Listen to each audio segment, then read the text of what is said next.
The UFL, the merge between the USFL and the XFL are here. Finally, how exciting. USFL side of things, we're going to have the Gamblers / Roughnecks. It's all the people from the Gamblers, but we're just putting the Roughneck stickers over top of everything. We're going to have the Birmingham Stallions, we're going to have the Michigan Panthers, and the Memphis Showboats. Over on the XFL side of things, we're going to have the Battlehawks, the Renegades, the Brahmas, and the Defenders. So, those are your two teams, two conferences. The UFL is very much trying to keep this a very hot rivalry, and I think that's going to work. So, they only doing 8 teams, which I think most of that is monetary. They're going to see what they have in themselves. The big thing is when they announced their broadcast and partners and everything, I did not see any FX, USA, random channels that they've been putting these games on. That's going to help with TV. That's going to be big. People have been talking about, TV rights and everything. Some say that they cannibalize each other. I'm not sure where I land on that. But the XFL and the USFL are both, together now. So it's not like they're going to be stealing each other's views. They're going to be on bigger platforms. And with that, they're not stealing views. They're on bigger platforms. And I don't see any of these weird things. I think they might even get a contract deal. They're trying to be cheap this year.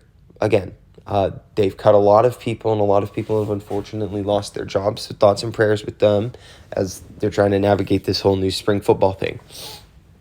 If you were on a dissolved team, the way I understand it is if you were assigned with an XFL team and your XFL team was dissolved, then you are going to have the opportunity to go into a player pool, and the XFL team can draft you or pick you or sign you or something, but your hopes are not all the way dead just because your team's out. So they're going to hold a big draft. They're going to get the best of the best XFL guys. On the USFL side of things, they are same thing. If you were a USFL team that dissolves, you are now in the boat where you are now in just this floating area. Things get a little complicated when we look at the Roughnecks. I don't know what happens to them. I know they've been putting out a lot of videos about Cole McDonald here on just social media and stuff. I don't know if he's an XFL player. I don't know if he's a USFL player. I'm not sure of the specifics there. With the head coaching, being the former Gamblers coach, I'm not for sure. But that's just something that we might need to look at. Those details will come later. So, we've got the UFL. We've got the two conferences, XFL and USFL. I don't know who gets the jersey rights, but I would like to see maybe an alternate thrown in at some point during the season. I think that might be fun. Now, some people are going to ask, why only 8 teams? Why even merge?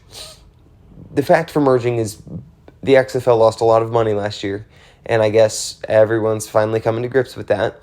And they've, assured the people that, yeah, we're okay, but we lost a lot of money. So for the XFL, it made sense to merge with the USFL. The USFL seemed to not have lost money. No official statement about that. They either lost very little or just didn't lose any at all. Meanwhile, the XFL lost a decent bit more money. The XFL also played a little more expensive type of games. They played at stadiums that cost more, and they weren't able to fill those up. So there's a problem that I see, and there's no West Coast teams. Anyway, that's all I have for y'all today. I'll put out a video concerning predictions here soon. So, bye. Love y'all. Have fun.